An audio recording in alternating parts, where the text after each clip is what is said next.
కోప్పడుతూ ఉంటాం. ఎందుకంటే నరుని కోపము దేవుని నీతిని నెరవేర్చదని రాయబడింది. నరుని యొక్క కోపం, నువ్వు కోపపడేటి ద్వారా లేకపోతే కంగారు పడేటి ద్వారా దేవుని యొక్క నీతిని నెరవేర్చలేం. అందుచేత సమస్త కల్మషాన్ని విడిచిపెట్టాలి, విర్రవీగుచున్న దుష్టత్వాన్ని మానాలి.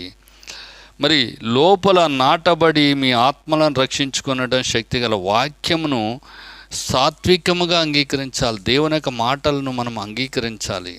దేవుని వాక్యం మన జీవితంలో నాటబడాలి. అప్పుడు మాత్రమే మనం ఈ యొక్క దుష్ట స్వభావం నుండి, దురాశల నుంచి మనం మరి బయటికి రాగలుగుతూ ఉంటాం. లేకపోతే మీరు వినువారు మాత్రమే ఉండి మిమ్మల్ని మీరు మోసపుచ్చుకొనకుండా వాక్య ప్రకారమై ప్రవర్తించేవారు ఉండి, ఏదో వినటం మాత్రమే కాదు, వింటున్నాం కదా అనుకుంటాం కాదు, కానీ వాక్య ప్రకారం ఏం చేయాలంటే మనము ప్రవర్తించవలసినటువంటి వారు ఉన్నాం.